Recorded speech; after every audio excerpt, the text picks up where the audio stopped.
person that we're honoring today, Emma Bear.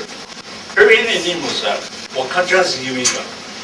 I had the honor of seeing her, talking to her, even entertaining her at one time. She heard that I was a singer, and my father became acquainted with a band that came into Wisconsin Dells, and he told them about me and my brother, and the band invited us. He said, my father's name was Sam Longtree. He said, Sam, bring the two boys, we want to hear them. So word spread pretty quickly among the Ho-Chunks, Winnebago. And I don't know where Emma heard about me, but I think I was her favorite nephew. She used to always tease me, you know, and I really got to enjoy her. She was very humble, very pleasant person. She loved to laugh. Anyway, she caught a ride to our home over in Lake Delton, Wisconsin. And whoever bought her were elders also, you know, so they talked to my mother and my father. And Emma told them, I came all the way from Iowa to listen to my nephew sing a song. And I had just cut a record. Dean Martin used to be one of my favorite singers. And I had just recorded, I just drew this off the internet because I forgot the words, and that was a long time ago. I was 16 years old, so that's quite a while.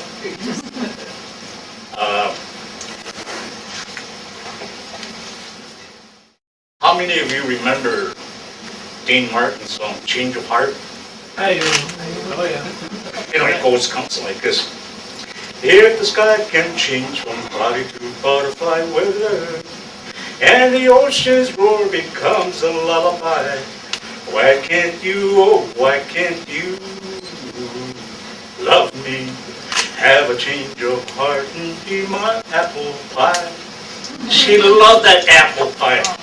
She started laughing and she said, you know, that's the best part of the song. So she had everybody there laughing, you know. As I said,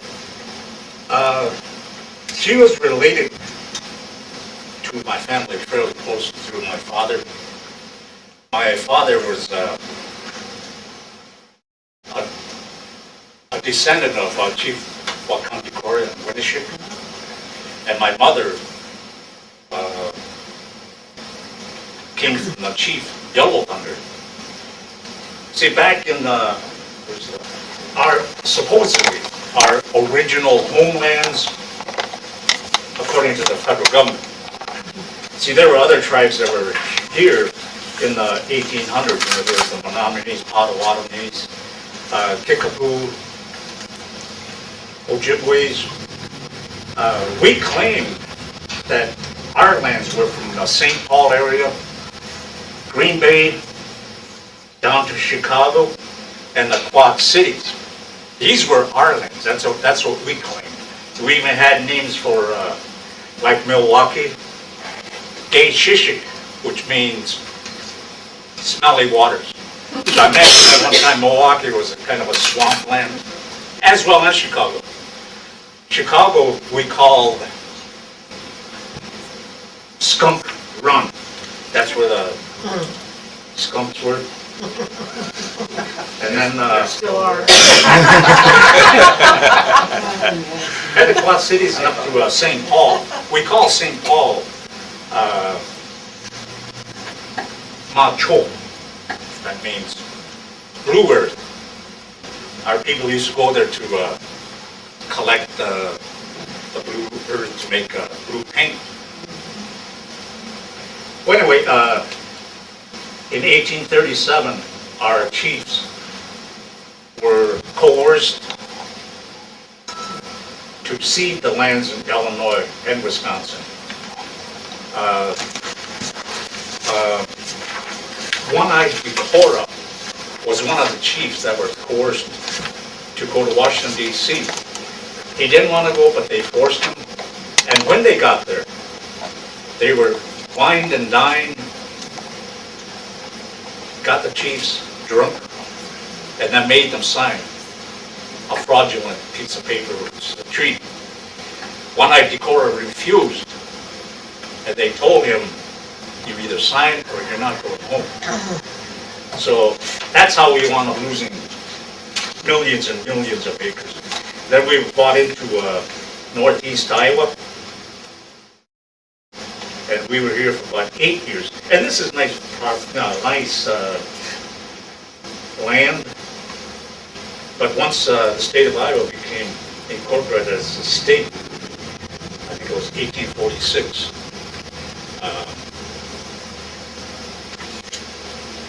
all the leaders of the new state which started traveling to Washington to get us, the Winnebagos, to be removed from this area. About this time of the year, my two older brothers and I would be brought to my grandmother and grandfather's place, just north of Brownsville, Minnesota. They had some land there, and it was a very exciting time because we learned a lot, my brothers and I. He said, our people were congregated around a lake. There was a feast, and all of a sudden they saw this man walking on the water, coming to them. And they became afraid because they thought he was an evil spirit. But he talked to them. Jesus talked to them. And he lived among the Winnebagos. That's what my grandfather was telling me. He lived with us for a while. He taught us all the good things. To be respectful to each other. To respect Grandmother Earth. And to offer tobacco, pray every morning when you get up, and at night before you go to bed. Thank the Great Spirit for the body, for your body and your soul. Those kinds of teachings. Unfortunately, were not really shared with people, like my two older brothers. Neither one of them heard the story. And it was just my moment. I was about 12 years old at that time. And I never gave much thought to it anymore, And then later in my life, when I went through a crisis, I'm sure some of you remember the Marine Sergeant who was an embassy guard in Moscow back in 1987. The government manufactured a spy scandal that included my son. He was the prime in that. Anyway, I was traveling. I had a business up in the Twin Cities, which I eventually lost because I spent too much time trying to help, protect, and get the best legal representation that my son could have. I traveled the state of New York, upper part of the state, among the Mohawks. And by the time I got there, they were having a feast outside. And a friend of mine who was an editor of their newspaper was reading for me, and he said, there's somebody that wants to meet you.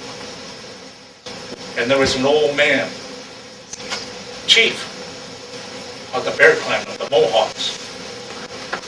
He told me that he had a vision, that there was a visitor coming from the west. He said, when he gets here,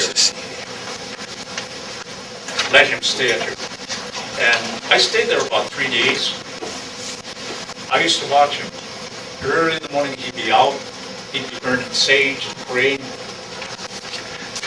And then the day I was to leave, he said, I want to tell you a story. Ladies and gentlemen, it's the same story that my grandfather told me. The Mohawks were also gathered around a lake, and they saw Jesus coming to them on the water. They called him a hare. the Rabbit Man. And that's the name we also gave him. When my grandfather was telling me that story, he said, the hare, the Rabbit Man. We're not the only tribes that have experienced him. Navajos, and they also have the same name. But even further south, down into Central America, South America, Toltecs, Aztecs, they tell a similar story. But the story that they tell is that this man was wearing a long robe and he had people with him, and they came to them on a big ship. So I tell people, Jesus did not just stay in the Middle East. You know, he's the son of the Creator. There are people throughout the whole world. I'm sure that that's what he was doing, traveling throughout the whole world, teaching what's in the Bible. I kind of take offense sometimes when I read or hear Europeans talk about Indians are stupid savages and heathens. You know, we lived according to what we were taught.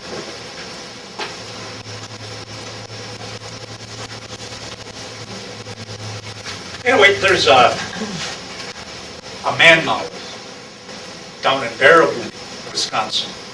It's the shape of a man with rabbit ears. I tell people that the Winnebago people, the Ho-Chunks, commemorated the visit by building that mound.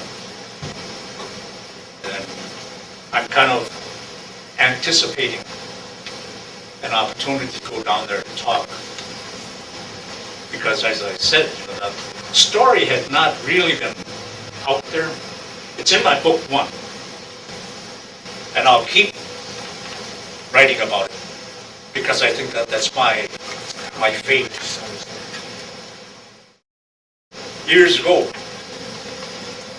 I raised my 2 sons. They both graduated from high school and joined the Marine Corps. So I was living by myself, and this one particular time, I had a dream. It was Jesus. He came to me, and he said, we all carry a light within us. He said, I'm worried about you. Yours is growing dim. And I love my drinks. I was kind of a skirt chaser and things like that. So I suppose that's why my light was becoming dim. He said, before I can acknowledge you before the Father, you must acknowledge me before people. So I think that's my mission.